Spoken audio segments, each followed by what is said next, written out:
Assalamualaikum warahmatullahi wabarakatuh.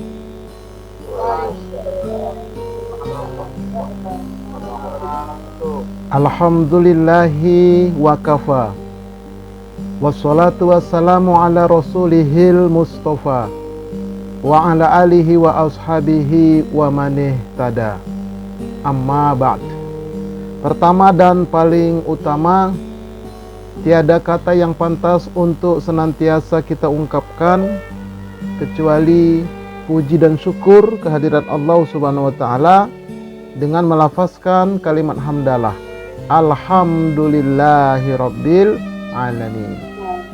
Salawat dan salam semoga Allah sampaikan keharibaan putra Abdullah, buah hati Aminah kekasih Allah, Nabi kita Muhammad sallallahu alaihi wasallam.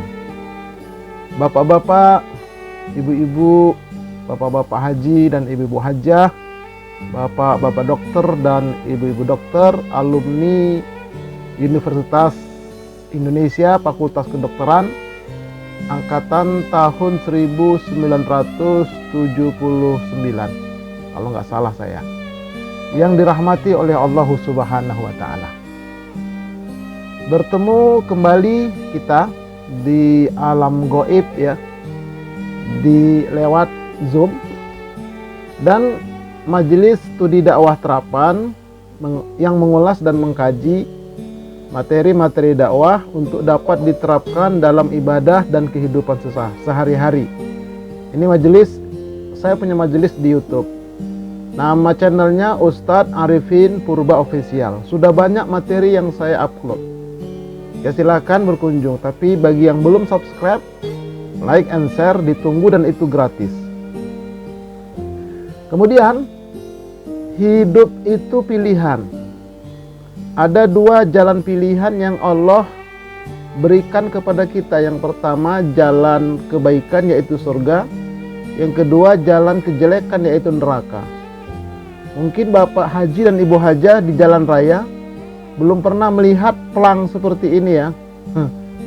Belum pernah melihat pelang seperti ini. Nah, tapi inilah nyatanya ada. Kita mau ke surga atau mau ke neraka. Nah, kalau mau ke surga, ini hadisnya. Waman salaka tariqan yaltalmisu fihi ilman sahalallahu lahu bihi tariqan ilal jannah. Dan siapa yang menempuh jalan untuk mencari ilmu, maka Allah akan memudahkan baginya jalan ke surga. Nah, jadi kita menempuh jalan, kita mengikuti kajian. Maka dengan demikian, nanti kita akan dimudahkan oleh Allah menuju ke surganya Allah. Oleh karena kata Bapak Dokter tadi, Pak Haji Sapruddin tadi, diajak keluarga. Ya, suami ikut pengajian, istri hadir dalam pengajian, anak cucu pun ikut juga. Maka masuk surga bersama keluarga. Karena masuk surga itu tidak sendiri-sendiri. Masuk surga itu berombong-rombongan. Sebagaimana Allah berfirman dalam surah Al-Fajr, "Fadkhuli fi ibadi wadkhuli jannati." Masuklah ke dalam gerbong hamba-hambaku, kemudian barulah masuk ke dalam surgaku. Nah, jadi nanti kita berombong-rombong ya, satu keluarga, satu rombongan ya, majelis studi guru jurid ini, kita satu rombongan masuk surga, begitu. Dengan cara apa? Supaya mudah kita hadir ke majelis ilmu. Nah, ini pengantar untuk memotivasi kita agar kita lebih rajin lagi untuk mengadakan kajian-kajian seperti ini.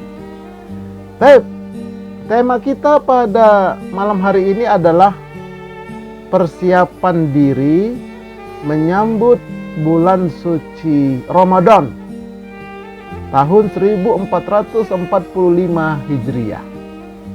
Ya, tentu materi yang akan kita kaji ini harus lebih dalam. Sebagaimana kata Pak Haji Sab tadi. Karena maaf, ketika kita hadir di masjid atau di musola, ada kultum lah katakan, ceramah Ramadan. Itu jamaah sekarang udah pintar menebak. Ini Ustadz pasti nanti yang dibicarakan ini kutiba alaikum. Kutiba alaikum. Itu lagi terus tiap tahun.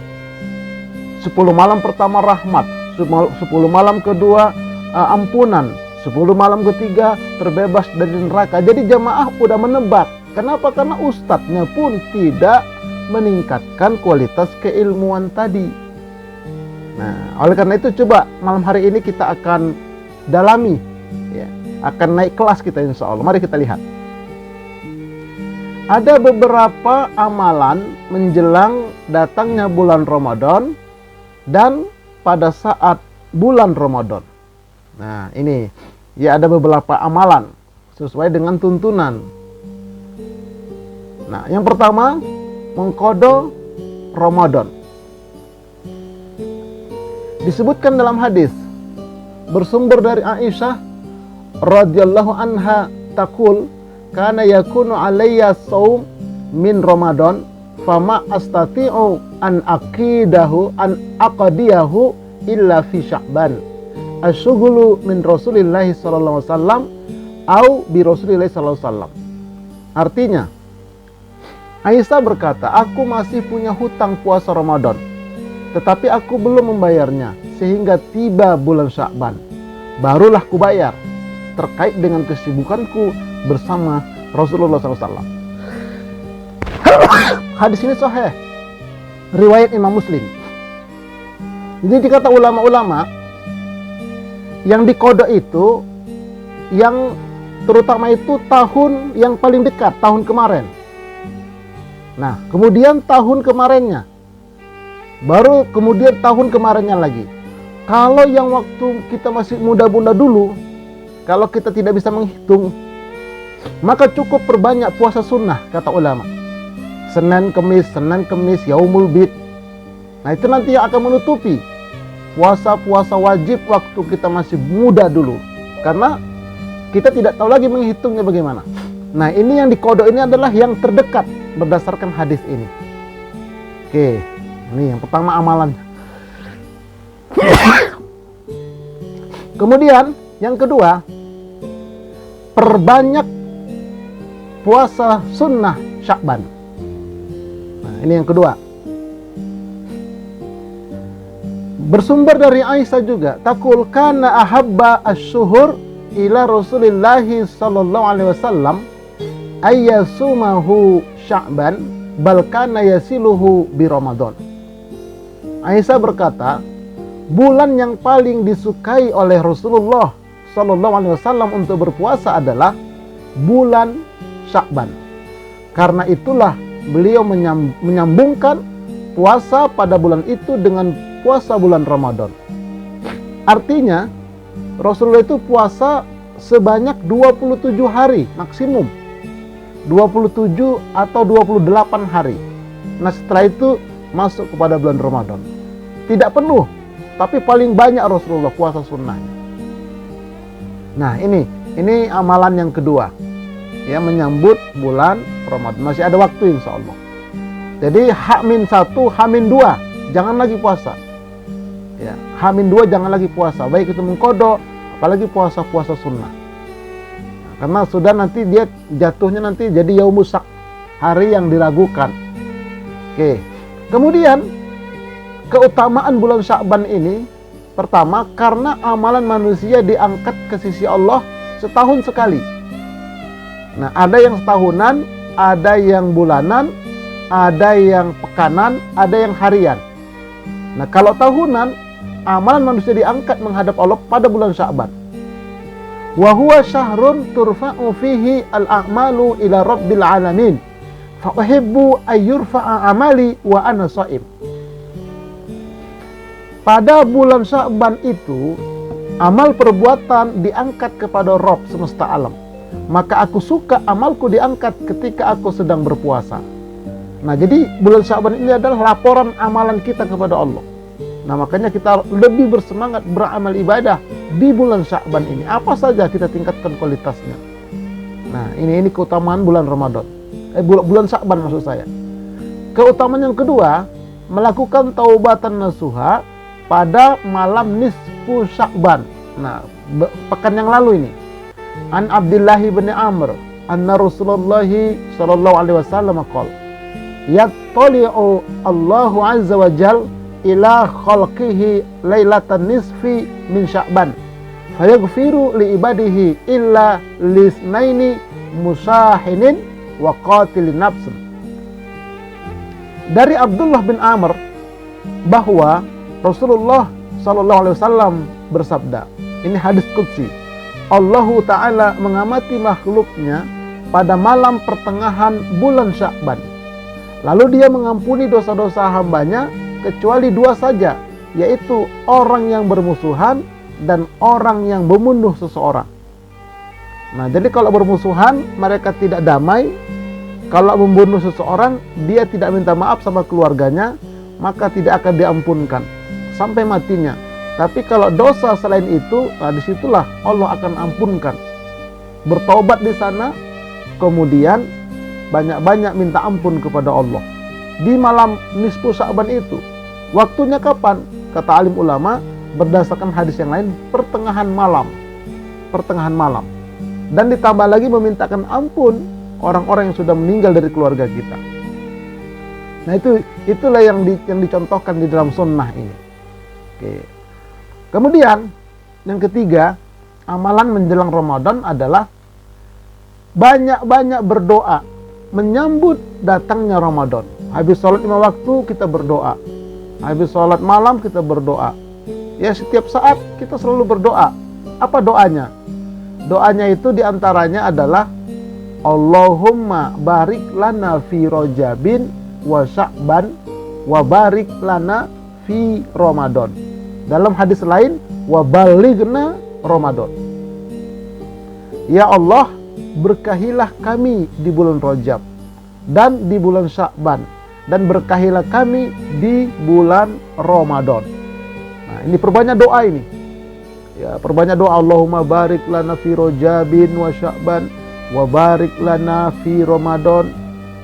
Jadi di situ kami niatkan satu keluarga. Jadi bukan sendiri dia, tapi rame-rame. Satu keluarga diniatkan. Suami membaca, niatkan untuk istri dan anak-anak. Istri yang membaca, niatkan untuk suami dan anak-anak.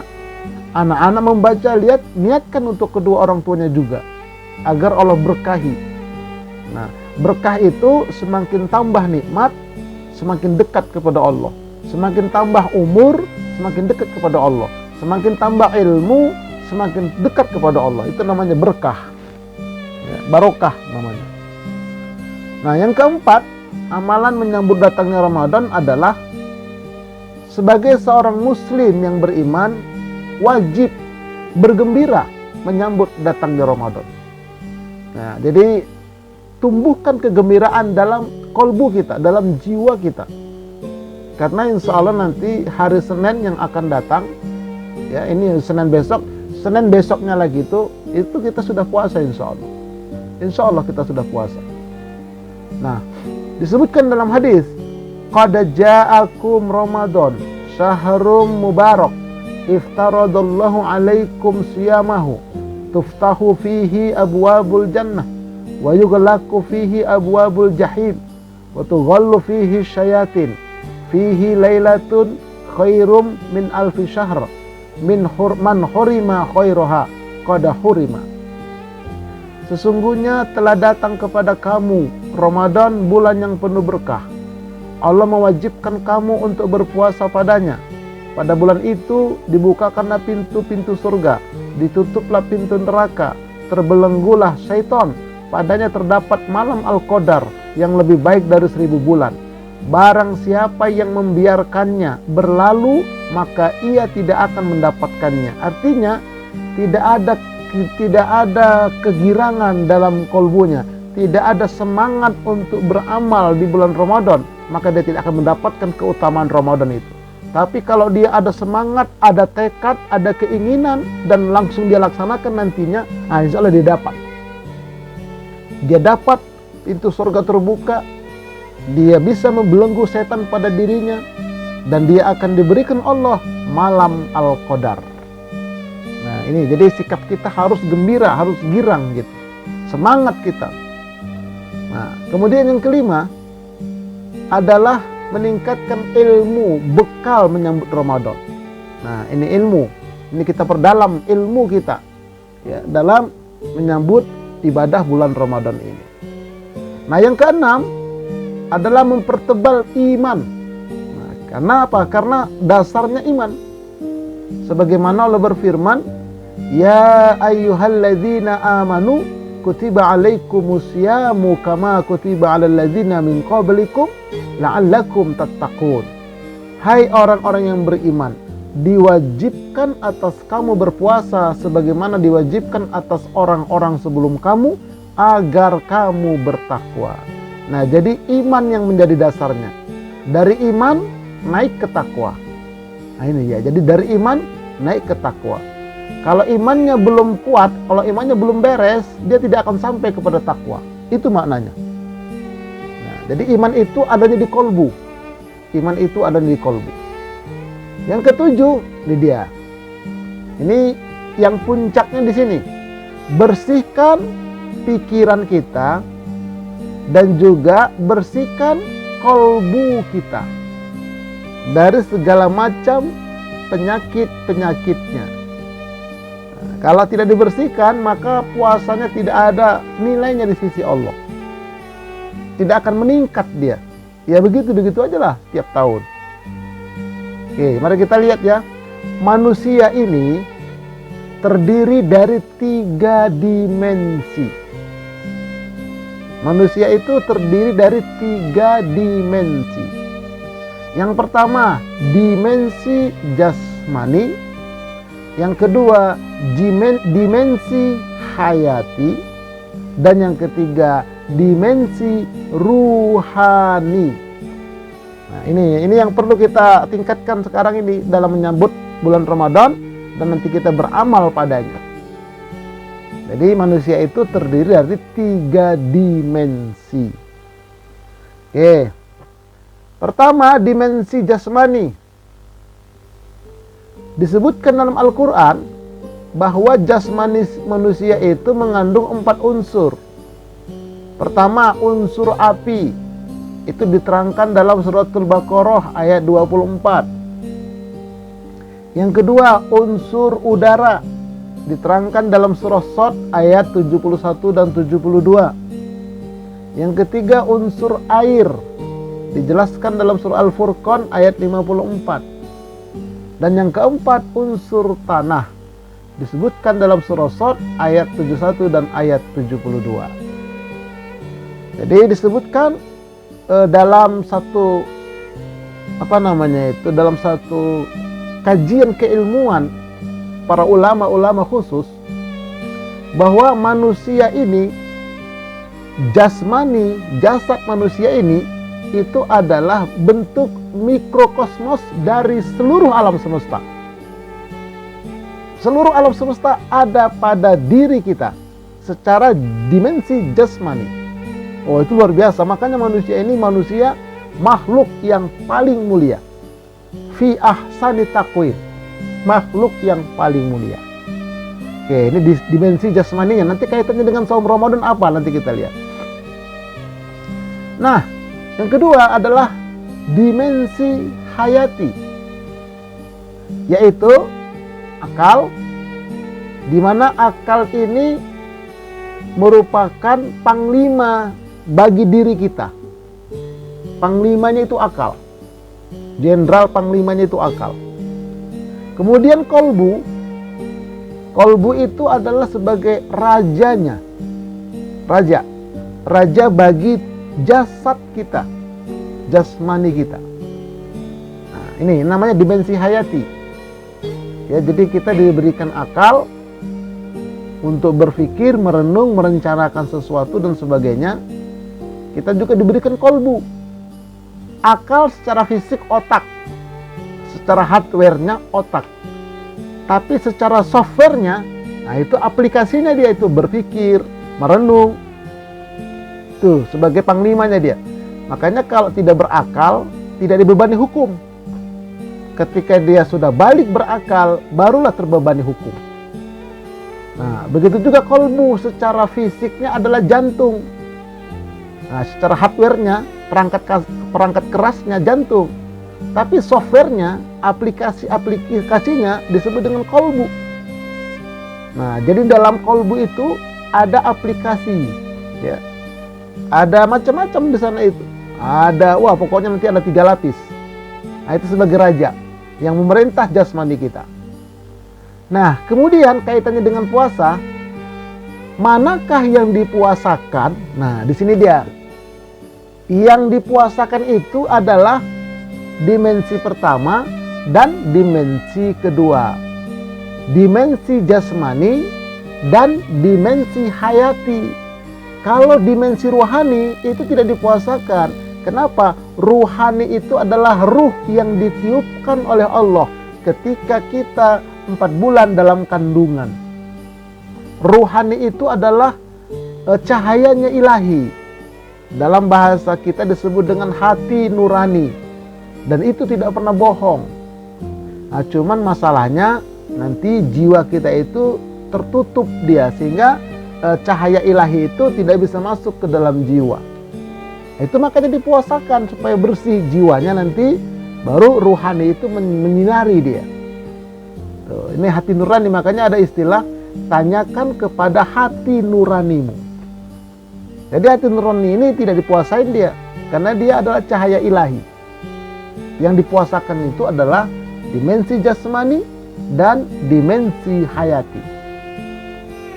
Nah, oleh karena itu puasa itu dapat dikelompokkan menjadi 2. Ada puasa zahir dan ada puasa batin. Nah, maksudnya puasa zahir ini puasa jasmani, puasa batin ini adalah puasa hayati. Tuh. Disebutkan dalam hadis, An Abi Hurairah taqal qala Rasulullah sallallahu alaihi wasallam, kam min siyamin laisa lahu min siyamihi illal ju' wa kam min qa'imin laisa lahu min qiyamihi illa sahar. Betapa banyak orang yang berpuasa namun dia tidak mendapatkan sesuatu dari puasanya kecuali sekedar lapar dan dahaga. Betapa banyak orang yang sholat malam, dia tidak mendapatkan dari pahala sholat malamnya kecuali sekedar begadang. Nah, itu ya. Jadi kenapa bisa begitu? Karena secara zahir dia puasa, tapi secara batin dia tidak puasa. Nah, di sini masalahnya. Banyak orang puasa, kata Nabi, tidak dapat pahala dia kecuali lapar dan haus. Kenapa? Karena sekedar puasa zahir, batinnya tidak, jiwanya tidak, pikirannya tidak. Nah, ini coba bersama-sama ini dalam. Makanya ngaji itu, ya, pengajian itu ada ilmu yang disampaikan oleh para ustadz, para dai, ilmu akal. Maka menerimanya pakai akal. Tapi ada ilmu yang sifatnya rohani, kolbu, maka dia akan diterima secara kolbu. Nah, ini yang jarang. Yang dalam itu penting sekali. Karena dia panglima dan raja bagi tubuh jasad kita ini. Nah, itulah yang dipuasakan itu. Zahirnya dipuasakan, batinnya pun harus puasa. Baru dia bernilai. Oke, kita lihat di sini. Ilmu puasa zahir, ini sekedar mengurangi. Zahirnya puasa, apa ilmunya? Nah, yang pertama, ya, kita harus mengetahui tentang syarat-syarat saum. Itulah Islam, balik, berakal, sehat, mampu, tidak sedang musafir, tidak haid, tidak nifas. Ini namanya ilmu puasa zahir. Udah sering ini kita dengar. Nah, apalagi yang kedua, kita sebagai orang yang puasa zahir tahu rukun-rukun puasa itu apa, yaitu niat dan menahan diri. Niatnya sejak terbenam matahari sampai menjelang azan subuh. Nah, lalu menahan diri siang harinya, itu rukun. Itu namanya ilmu puasa zahir. Yang ketiga, kita harus tahu juga menghindar pembatal saum, pembatal puasa, makan, muntah, memasukkan sesuatu pada rongga terbuka, haid, nifas, hilang akal, hubungan suami istri di siang hari, onani dan murtad. Nah, ini namanya ilmu puasa zahir. Kemudian yang keempat, ya, kita menjalankan sunnah-sunnah dalam puasa. Makan sahur itu sunnah, mengakhirkan waktu makan sahur, menyegerakan berbuka, berbuka dengan kurma atau air putih, berbuka dulu baru baca doa, boleh makan dulu baru sholat maghrib, menjauhkan hal-hal yang dapat merusak saum, banyak bersedekah, banyak baca Al-Quran, dan lebih giat ibadah 10 hari terakhir bulan Ramadan untuk mencari malam Al-Qadar. Ini namanya ilmu puasa zahir. Nah, udah sering itu kita dapat, bisa kita baca dalam buku-buku. Laksanakan ini, nah, selesai satu puasa kita. Tapi tidak berhenti di sini. Kita harus masuk ke dalam puasa batinnya. Nah, di situ lihat. Puasa batinnya ini kita harus lengkapin. Kalau enggak, ya enggak dapat apa-apa, kata Nabi. Cuman luarnya aja. Nah, bagaimana puasa batinnya? Mari kita lihat. Ilmu puasa batin itu, satu, membersihkan akal kita dari negative thinking. Ya. Negative thinking itu artinya berpikir mencari sisi buruknya orang lain. Dialah sedang puasa, tapi pikirannya itu cari kejelekan orang aja. Makanya ada sebagian kaum muslimin, ini maaf ini, harus saya sampaikan supaya kita jangan sampai terjebak. Dia datang ke masjid, ya, dia lihatin orang. Wah, ini celananya di bawah mata kaki, ini sesat neraka. Jadi ini cari salah orang aja. Itu namanya negative thinking. Nggak boleh. Puasanya percuma. Nggak dia tahan cara berpikirnya. Udah diam aja udah. Nggak usah mikir macam-macam. Nah, akhirnya apa? Overthinking dia. Dia mikirin begitu terus. Mencari jelek-jeleknya orang terus, akhirnya pikirannya macam-macam. Nah, itu dia puasanya, batinnya nggak puasa dia. Makanya nggak dapat pahala di sisi Allah. Wow, luarnya luar biasa dia puasanya, rajin kali, Senin Kemis, pertengahan bulan, puasa Daud. Tapi pikirannya nggak dipuasain. Cari sisi buruknya orang aja. Pokoknya orang di sisi dia nggak ada benernya. Nah, yang dicari itu kurangnya, yang dicari itu salahnya. Dengarkan ceramah ustadz, nah, cari yang jeleknya, cari yang salahnya. 1000 yang kita sampaikan benar, ada sedikit kita itu khilaf, salah. Itu yang apa namanya itu, yang dibesar-besarkan. Nah, itu namanya negative thinking.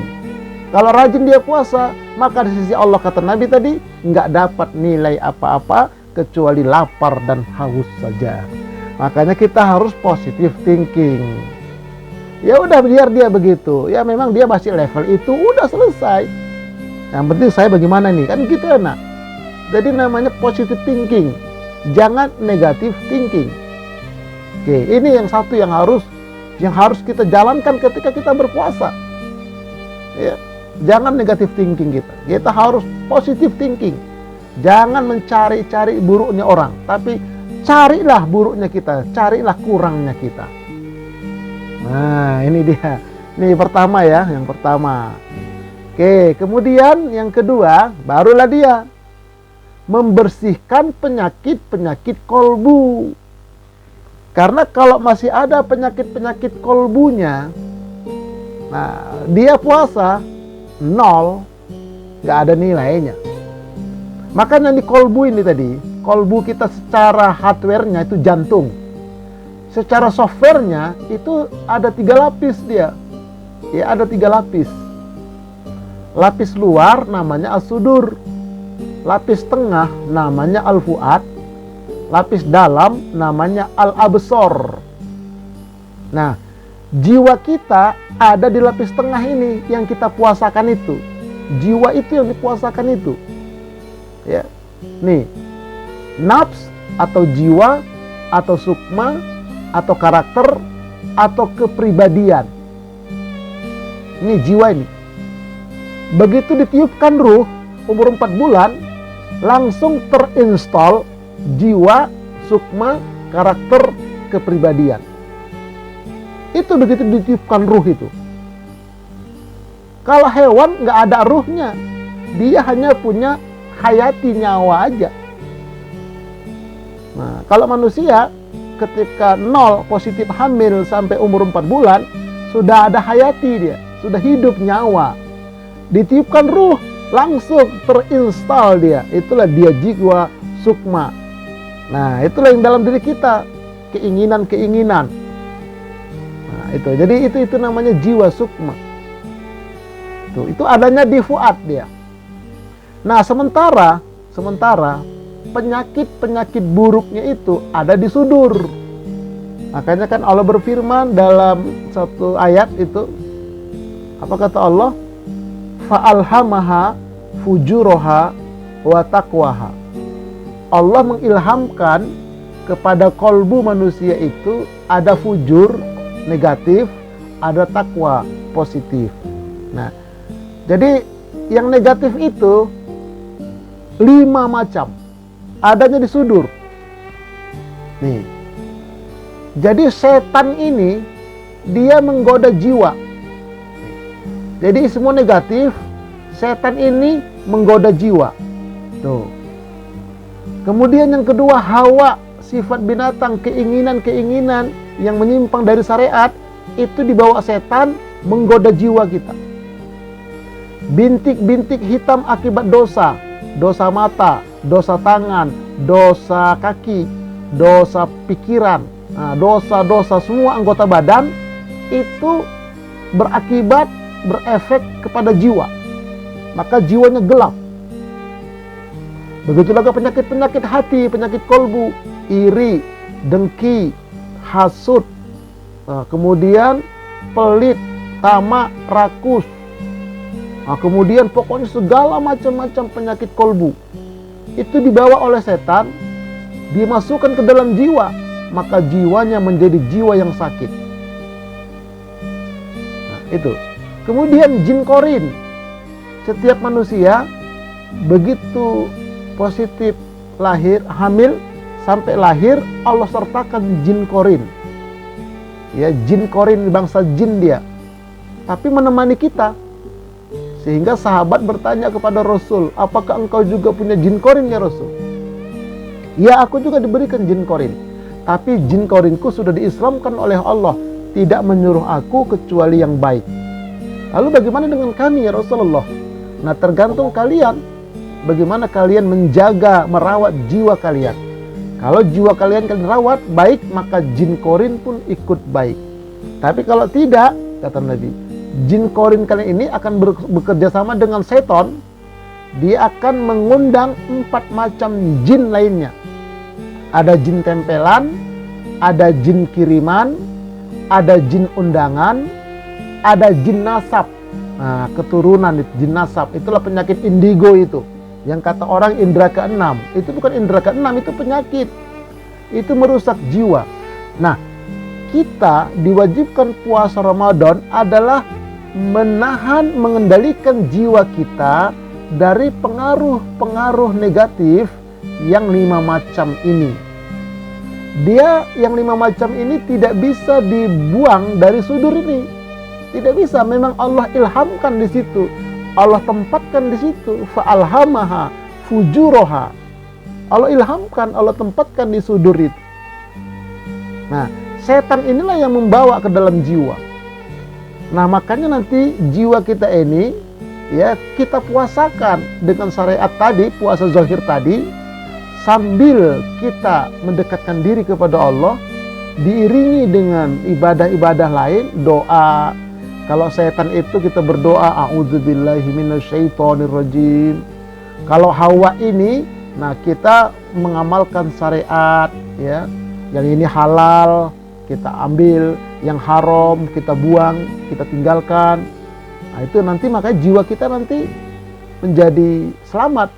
Tapi kalau dia tidak, maka menjadi hawa nafsu, itu negatif jadinya. Bintik hitam kita istighfar, astagfirullahaladzim, istighfar mau tidur, istighfar habis sholat, atau kita baca sayyidul istighfar. Itu nanti membersihkan jiwa kita. Dan kemudian amal-amal ibadah, semuanya itu adalah untuk membersihkan jiwa. Nah, penyakit-penyakit kolbu. Nah, ini penyakit-penyakit kolbu ini banyak sekali. Itu tadi itu. Iri, dengki, pemarah, dendam dibawa oleh setan, nempel ke jiwa, maka menjadi jiwa pendendam, jiwa pemarah, begitu. Nah, ini jadi yang dipuasakan itu adalah jiwa kita ini dari 5 macam sumber penyakit ini, sumber keburukan ini yang akan menyesatkan jiwa kita. Nah, ini petanya dulu.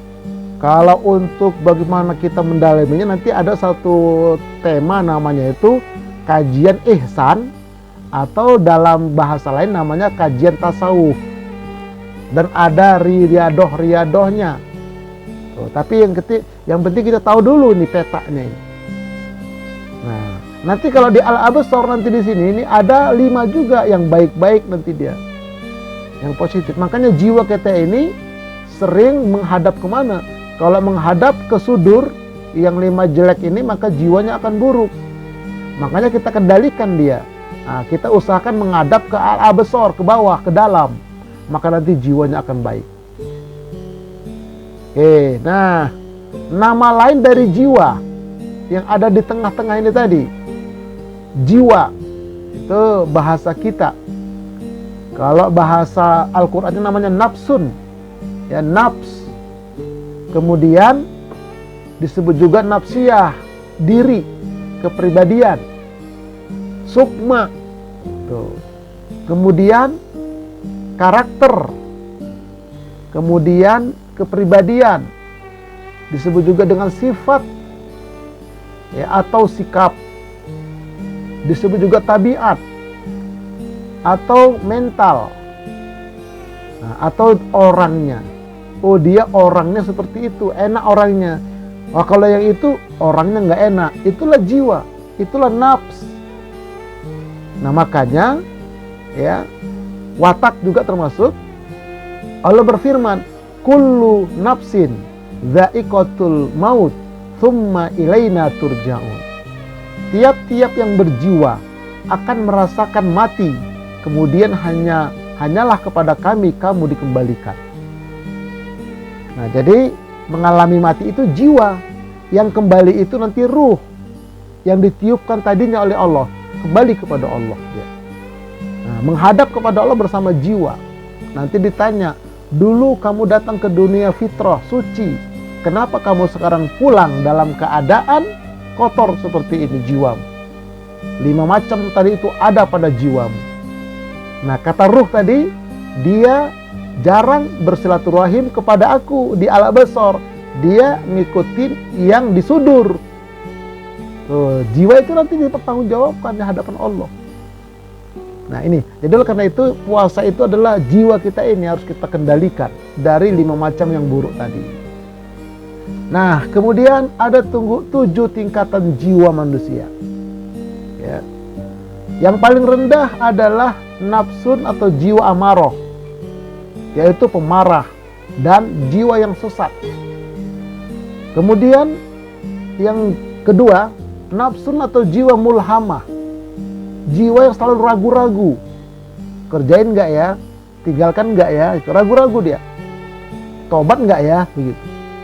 Naik ke atas sudah agak lebih bagus, namanya jiwa lawamah, jiwa yang menyesal. Begitu dia berbuat dosa, dia menyesal, minta ampun dia kepada Allah, namanya lawamah.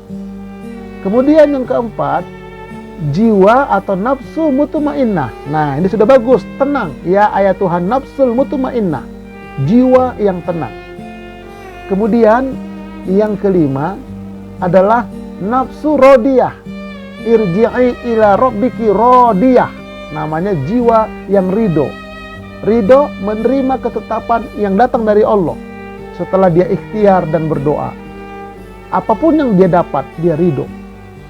Naik yang ke-6, namanya jiwa mardiyah. Nah, kalau sudah begitu, Allah pun ridho, diridhoi oleh Allah. Irji'i ila rabbiki radiyatan mardiyah, yang diridhoi Allah. Baru puncaknya dia adalah nafsun kamilah, jiwa yang sempurna.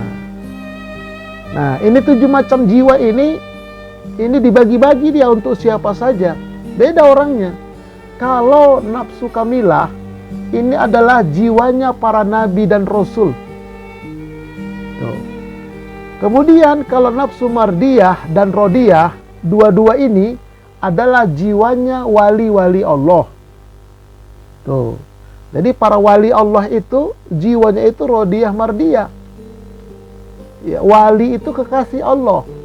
Ya termasuk imam yang 4, Imam Maliki, Imam Syafi'i, atau ulama-ulama ahli kolbu seperti Imam Ghazali. Nah, kemudian lagi Imam Yazid Al-Bustami dan sebagainya. Banyak sekali ulama-ulama soleh terdahulu. Nah, itu wali-wali Allah. Syekh Abdul Qadir Al-Jailani. Nah, itu jiwa mereka itu mardiyah, rodiyah, mardiyah. Luar biasa itu. Nah, kalau mutmainnah, inilah jiwanya orang-orang muttaqin, orang-orang yang bertakwa, yang ingin dicapai dengan puasa Ramadan. Nah, jadi target puasa Ramadan itu adalah la'allakum tattaqun, agar kamu menjadi orang muttaqin, jiwa yang tenang, nggak gampang marahan, orangnya cool, tenang. Kalau ada masalah, ya udah, coba kita carikan solusinya, gitu. Tenang orangnya dia. Pak Haji itu enak kalau ngobrol sama dia. Kalau kita salah, dia tenang aja. Ntar dikasih tahu pelan-pelan sama dia. Nah, begitu tuh namanya orang bertakwa itu dah. Nah, kemudian kalau jiwa lawamah, orang yang selalu menyesali kalau dia berbuat salah aja menyesal, inilah jiwanya orang mukmin. Jadi orang beriman itu begitu dia salah, istighfar, astagfirullah ya Allah, aku menyesal ya Allah, ampun ya Allah. Nah, banyak dia istighfar, banyak taubat, banyak menyesali diri, ya Allah, kenapalah aku nggak dari dulu ya. Kenapalah aku dulu begini ya. Nah, itu selalu dia introspeksi diri, dia menyesali keburukannya, lalu dia berubah. Nah, itu namanya orang mukmin. Nah, kalau jiwa mulhamah, jiwa yang ragu-ragu, ini adalah orang muslim. Nah, taubat nggak ya? Ngaji nggak ya? Itu ragu-ragu dia. Itu orang muslim. Iya, itu baru orang muslim. Nah, kalau misalnya berkumandang azan, Allahu Akbar, Allahu Akbar. Kalau orang mukmin, orang muslim itu ya masih antar dulu begitu. Tapi kalau orang-orang mukmin, nah dia segera langsung berhentikan semua, dia datang. Kalau orang mutakin, sebelum masuk waktu, dia sudah siap. Nah, itu orang mukmin, orang mutakin. Kalau wali Allah, memang sudah kehidupannya seperti itu dia. Nah, adapun jiwa amarah, pemarah dan sesat, ini adalah jiwanya orang fasik, orang munafik, dan orang-orang kafir. Nah, makanya kita orang beriman yang berjiwa lawamah, puasa Ramadan atau puasa-puasa lain akan mengantarkan jiwa kita menjadi mutmainnah. Kalau sudah mutmainnah, matinya husnul khotimah. Ya ayatuhan nafsul mutmainnah, irji'i ila rabbiki radiyah wal mardiyah. Nah, jadi kita ingin mencapai dengan saum Ramadan ini nantinya, ya kita harus bisa mencapai jiwa yang mutmainnah. Caranya bagaimana? Ya caranya tadi itu, secara zahir kita laksanakan puasa itu, tapi juga secara batin ya kita jaga pikiran kita dari negative thinking dan sebagainya. Kita jaga kolbu kita dari suudzon, dari sifat-sifat buruk dan yang lainnya. Nah, seperti itu kita jalankan. Kita tidak memperturutkan hawa. Kadang-kadang puasa Ramadan, begitu buka puasa, berbukanya itu memperturutkan hawa dia. Wah, macam-macam. Padahal kata Nabi berbuka dengan kurma atau air putih. Tapi dia tidak, es kelapa, satu baskom, batu esnya seperempat sendirian, pakai sirup. Wah, itu terus 1 bulan. Ujung-ujungnya apa dia? Diabetes dia. Kenapa? Karena secara kesehatan ya bapak dokter dan ibu dokter lebih paham lah itu. Nah, jadi kendalikan ke dalam itu yang penting, puasa batin itu. Nah, ini petanya ya. Jadi kira-kira beginilah jiwa manusia itu 7 tingkat. Nah, tinggal kita tengok-tengoklah. Aku jiwaku yang mana ya? Nah, begitu. Jiwaku yang mana? Nampaknya aku masih suka marah-marah juga ini. Hati-hati. Berarti kita masih muslim fasik itu. atau muslim munafik itu. Nah, kalau udah muslim yang lumayan baik itu adalah, nah dia ragu-ragu dia. Mau marah nggak jadi marah. Marah nggak ya? Marah nggak ya? Begitu. Nah, kalau dia sudah terlanjur marah, menyesal, itu udah mukmin itu dia. Gampang menyesali, minta maaf dia. Ngaku dia. Orang beriman. Nah, kalau orang yang mutakin itu tenang jiwanya. Nggak sempat marah dia. Udah tenang duluan dia. Cool dia. Nah, kalau sudah ridho, wah udah enak itu. Ridho dia. Apapun yang terjadi ya sudahlah. Yang penting kita sudah ikhtiar berdoa. Apapun yang kita terjadi, udah terima aja, udah ridho. Begitu nanti diridhoi oleh Allah. Nah, akhirnya puncaknya itu ya sempurna lah. Itu Nabi dan Rasul lah kalau untuk manusia. Untuk kita manusia ini, itu puncaknya sampai rodiyah mardiyah. Kalau untuk kamilah itu sangat berat lah. Nabi dan Rasul lah itu. Untuk sempurna. Tapi walaupun begitu, kalau Allah berkehendak mungkin bisa. Ada orang-orang khusus ya. Nah, jadi sekarang kita lihatlah jiwa kita di mana. Nah, makanya kalau kita berpuasa Ramadan, ada orang puasa Ramadan, sementara dia puasa jiwanya masih amarah, itu untuk sampai kepada mutmainnah, wah sangat jauh. Kenapa? Berapa tingkat dia lewati? Makanya nggak sampai-sampai. Nah, coba kita kendalikan jiwa kita. Kita berangkat dari lawamah, nanti sampai mutmainnah dia. Tapi kalau dari amarah, dari mulhamah, nggak bisa dia lompat 3 tingkat. Paling di tingkat di atasnya lah. Wah, tahun kemarin saya puasa amarah jiwa saya. Nah, sekarang saya sudah mulhamah ini. Nah, kita puasa dari mulhamah jiwa kita. Insya Allah nanti Ramadan, habis Ramadan naik kita lawamah. Tahun depan kita puasa dari lawamah, naik ke mutmainnah. Begitu terus. Jadi meningkat dia. Nah, kalau kata Pak Dokter Sab tadi, Pak Haji Sab tadi, ya TK lah. Masih TK itu ya masih amarah. TK. Masih marah-marah jiwanya. Nah, ngambek dan sebagainya. Buka puasa sekedarnya, kata suami sama istrinya, cuman gini doang buka puasa. Yang banyak dikit kenapa sih?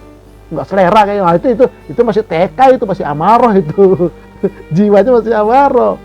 Ya kalau memang jiwanya sudah dia lawamah atau mutmainnah, apapun buka puasanya, mau dimasakin kayak mau enggak terserah. Yang penting kormanya 1 siapkan di rumah. Atau air putih, udah. Nah, udah tenang dia begitu. Nggak ribut dia masalah buka puasanya, sahurnya. Apa sih menunya begini-begini? Nggak begitu lagi dia, enggak.